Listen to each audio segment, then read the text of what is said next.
this little island get up here in the sky? Did somebody make it? Just to be safe, I've been jotting down our entire route here. This way, no one will get lost. Oh, good thinking, Cully!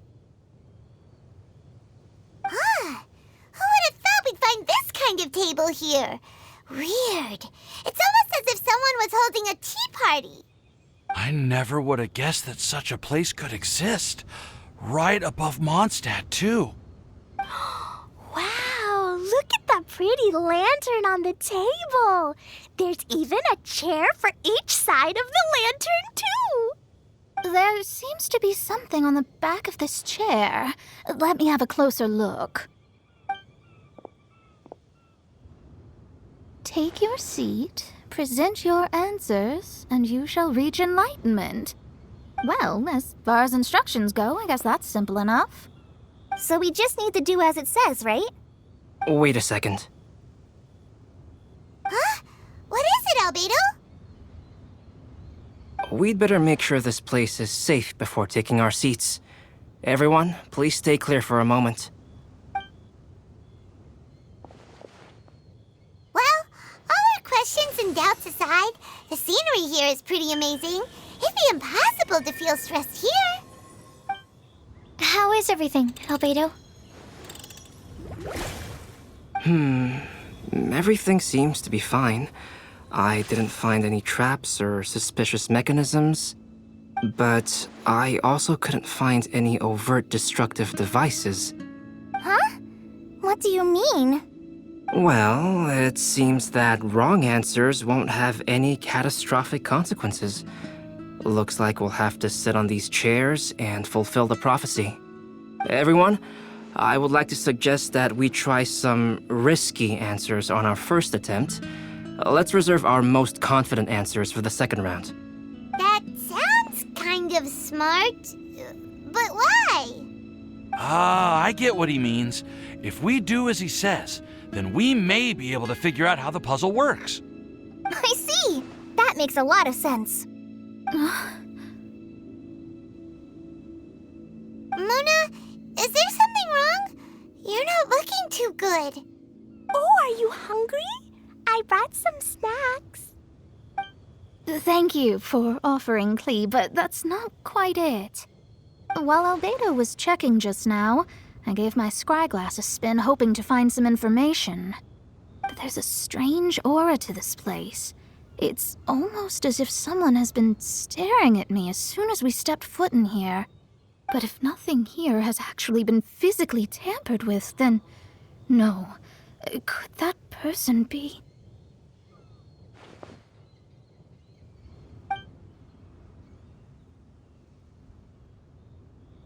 What do you mean, Mona?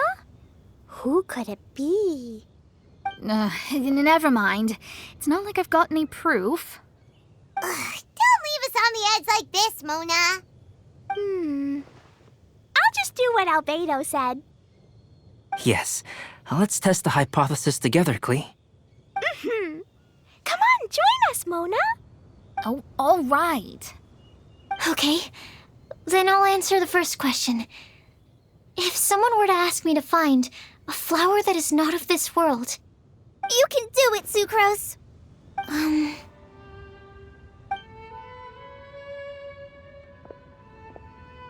Then I would fetch a tetragenic sweet flower. All right, I'm up next. My part of the prophecy is to find a guide who will never get lost. Collie, I hope you found your answer. My answer is that I will be that guide. For a long time, I have been guided by others. It's taken me a while, but I finally made it to where I am today. Although I still haven't made a name for myself, and I'm still quite immature, I would still like to put my name forward. Because I would like to become a guide that can help others. I want to help others the same way Amber, Master Tainari, Sino, and everyone else helped me. Now it's my turn to pass on the gift that I've been given. All right, it's up to me to answer the third part. I'll submit myself as one who would never lie. Although I've never really had any other virtues or talents, I'm confident that I've always been an honest person. I'd like to thank everyone, too, for giving me this opportunity to validate myself. And last but not least, I will answer the final part of the prophecy.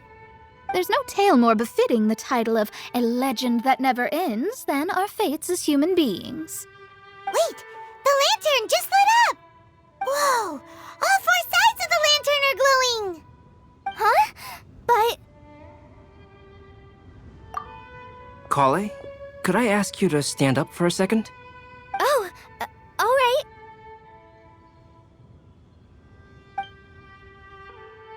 Huh? What's going on? Why is it lighting up regardless of who's sitting in the chair? Didn't it say we have to answer all the questions correctly? It's pretty clear now, isn't it? We've just proven that there is no right answer for this prophecy. No right answer?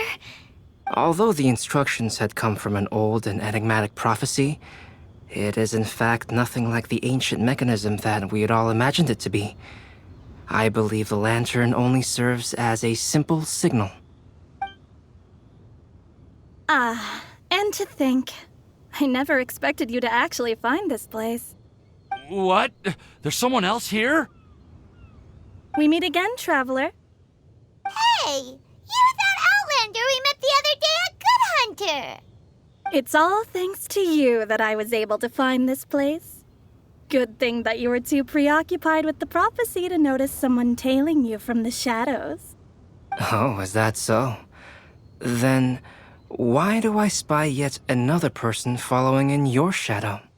Wait, really? There's no need for pleasantries. You should know I'm here for you. Is it just because I'm a visitor from abroad?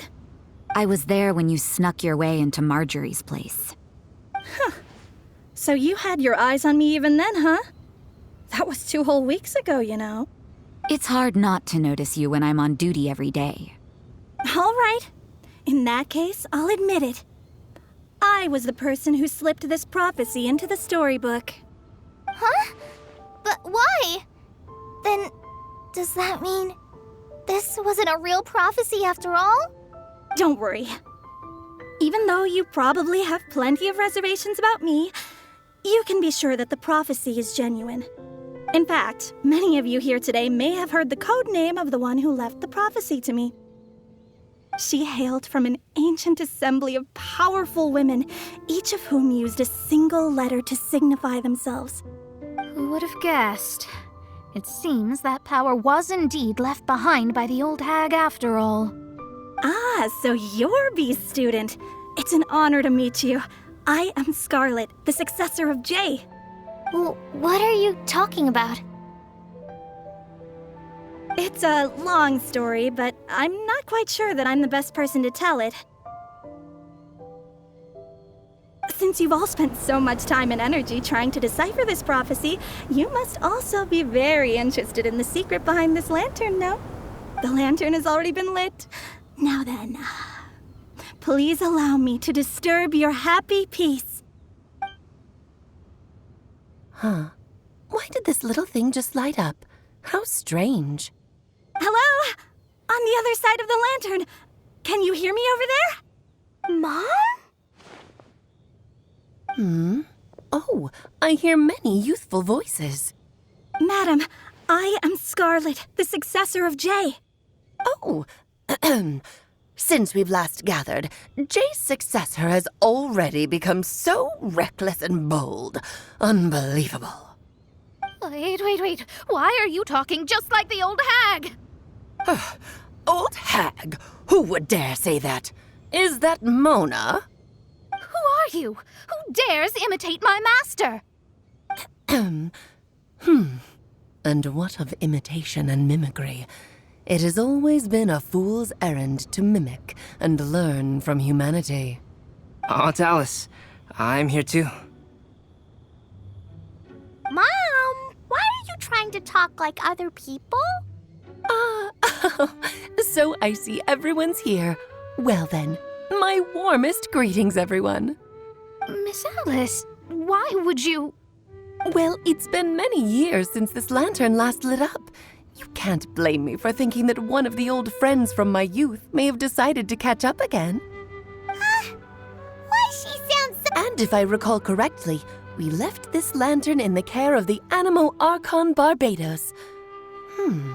You must be commended for uncovering an artifact entrusted to the god of wind himself. Tell me, are you sitting around my beloved tea party table? It's a really long table. Oh, so you are. I suppose this means even the Animo Archon has granted you entry to this place. Was all of this Scarlet's doing? Wait. Paimon's completely lost now. So what was this assembly you were talking about earlier? Oh, Miss Alice, would it be all right to leave the explanation of that to you? Well, you should be rewarded for making it all the way up here and activating the lantern. Now then, let me tell you a long and ancient story. Ever heard of the Hexenzirkel? As the spooky name suggests, it's a secret society. Once upon a time, it even challenged the Animo Archon himself. But he replied, "Let us make music, not war, and resolve our conflicts through song." From then on, the mages would only ever convene in the woods, in the skies, or on the edges of cliffs. At these tea parties, they discussed their stories and secrets and resolved their differences, as the tea and cakes bore witness to their pledge never to fight amongst themselves. Yesterday I snuffed out the life of my beloved. He had grown old and was extremely sick. He loved me dearly, so I took his fate in my hands and ended his pain. I'm raising a son. Of all the children I had, he's the only one left. But I suppose that still makes me a mother. My lifespan is nothing compared to yours, so I wish to leave you with my storybook. Actually, maybe you can pass it on to your children one day. Oh, this looks interesting. Let me scry. My dear sisters, we mustn't let prophecies threaten our bonds of friendship. Even the most frightening witch was once a little girl, and growing up can be so tough. Sometimes we all need to vent our troubles to the wind. Even if the nations go to war, or the sky falls down, the mages' tea parties shall forever be held around this table.